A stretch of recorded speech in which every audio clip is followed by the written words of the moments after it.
Hey everyone, Wolf Lord Rho here. Today we're talking the fate of the Aeldari race. Maybe it's the Drukhari who hold the key to their future. General spoiler warning to begin, as the events we're discussing today are from across the Warhammer 40k universe, so you have been warned. But with that said, let's just jump straight in. Now, of all the factions I wanted to make sure I discussed this week, the Drukhari were most definitely top of the list. For me, I think they are by far the most forgotten faction. Sure, they make good villains when you need one most, but in terms of significant lore moments, they really are few and far between. And that's a shame, because when it comes to Asdrubal Vect, they have a ruler who can rival the Silent King in age and experience. This guy is a force to be reckoned with, and he truly deserves to be seen more. Now, I did sit down and dive into some great Dark Eldar stories, but I came out the other side feeling like I needed a cold shower. But no, seriously, it was after that and I was pouring through the Dark Eldar Codex, something really got me thinking. That's for all the talk and focus the Ynnari or Craftworld Aeldari receive. It could well be the Drukhari who possess the real hope for the future.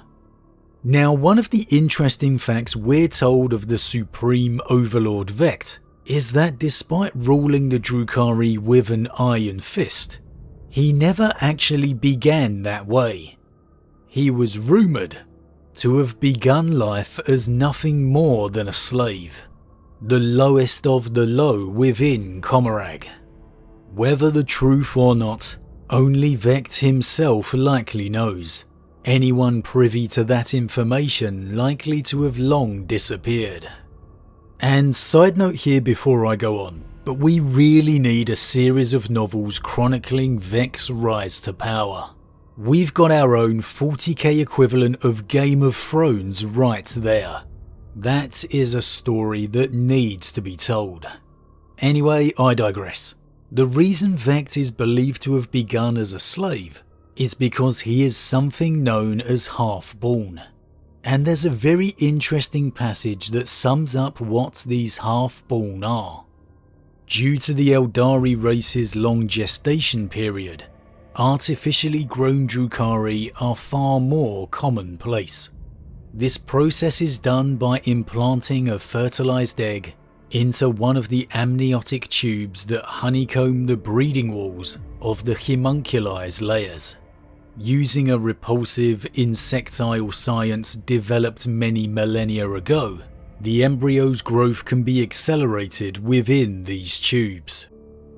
So, the Drukhari half-born are genetically accelerated grown beings, still 100% Aeldari, or Drukhari as the case may be, but not grown in the usual biological way. Now, while the so-called Drukhari trueborn may look down on them, the truth is there are far more half-born now than the so-called true. The Drukhari race are predominantly made up of these accelerated grown beings, and in a race permanently described as in its final days, with the craft worlds looking ever more deserted, it certainly has left me thinking that this could be the key to the Aeldari as a whole's survival. With each year that passes, the craft worlds have slipped further towards their inevitable doom. Eandon was devastated by Hive Fleet Kraken, its population and defences now made up predominantly by wraiths. Biel-Tan was given a grievous blow at the hands of demonic invasion. The Ynnari have risen as the latest possible hope, reason to believe anew. The prophesied rise of the God of the Dead, who will slay Slaanesh upon its awakening. However, when last seen, things weren't exactly going well. The Ynnari forces were decimated by Slaanesh, and Slaanesh's chosen champion Drukhari personally pursuing Yvraine.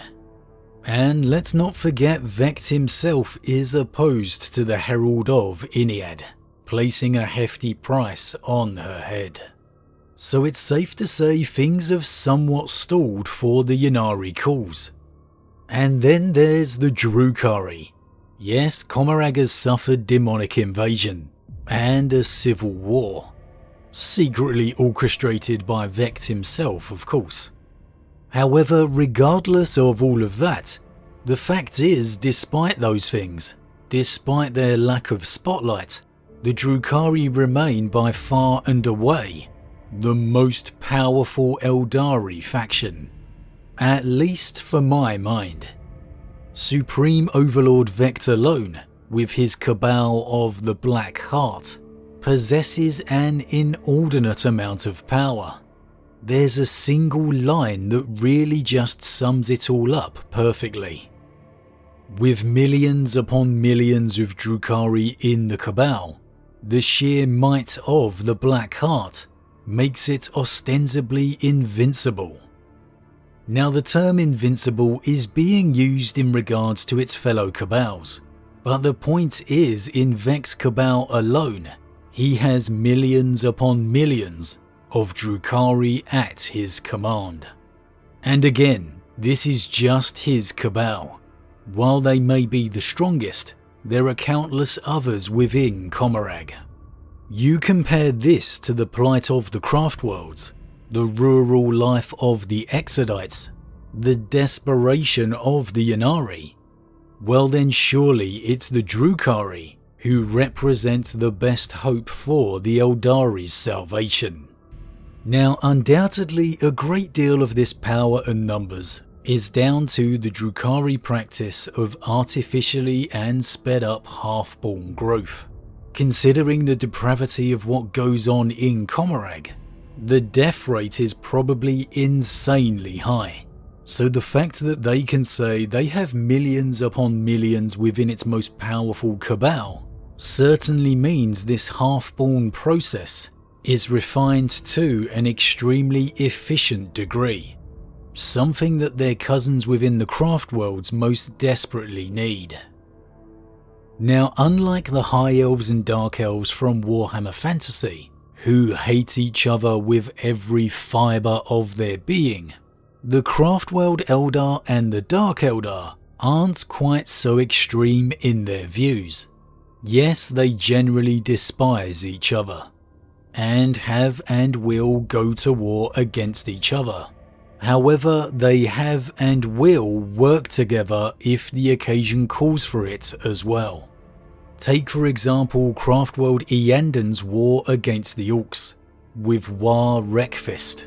It turned into a truly desperate encounter, one that seemed like would be the final end of the Craftworld, until the Drukhari, unexpectedly and unasked for, emerged from the Craftworld's webway in supreme force, decimating the Greenskin invasion entirely. So, with the fate of the Craftworlds hanging in the balance, isn't it time for some form of alliance to be struck? For all the prophecies and hopes of Ynnead, isn't it time the Craftworlds acted on something more concrete? Something known? Something that is more than just a hope, a dream. As much as they may despise their Drukhari kin, their homunculi possess the ability to bring the Craftworlds from graveyards to teeming with life once more. No, this doesn't solve the problem of Slaanesh, but it does give the Aeldari more time. It does give them more power. Perhaps the likes of Orthway and the more populated Craftworlds have yet to reach the appropriate level of desperation. But Biltan, Eanden, their people may just see reason. And indeed, as we know for Eanden, they already have a history of working with their darker kin. Now, the Ynnari might not like the idea, their belief of Ynnead awakening after every Aeldari dies. But come on, what kind of plan is that really? Is that something you'd really want to hang your hat on? And wouldn't more Aeldari lives only make Iniad stronger anyway? Why would Vect see any need to help his kin? Well, that is most likely the more important question, and one I can't give an answer for. It seems to me if Vect ever had any true quarrel or problem with the craft worlds, then honestly he could have wiped them out completely a long time ago. He's got far more power at his disposal. Yet he didn't. And the truth is, as different as they may be, as different as their cultures and mindsets may have evolved over the years, they will always have more in common than they don't.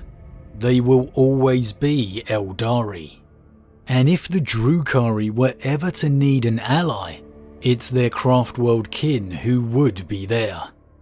The loss of the craft worlds, in truth, does nothing more for Vect except bring his own people closer to their own demise. For a strong Aeldari entire ensures a strong Drukhari. So maybe the question should begin to be asked. Rather than Ynnari prophecy, does the real hope lie in a union between the Drukhari and the craft worlds? But as always everyone, what do you think? Has the time come for a true alliance between the craft worlds and the Drukhari? Do they need to put their differences aside and focus on the survival of their race?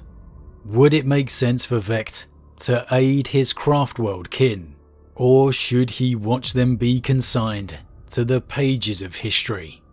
As always, leave your thoughts in the comments below. I love to read them. Huge thank you to all my subscribers. Your support truly means a lot to me, it really does. If you're new, please consider subscribing to help the channel grow. And if you enjoyed this particular vid, then why not drop a like on it too. With that said, I am off, and I'll see you all again real soon.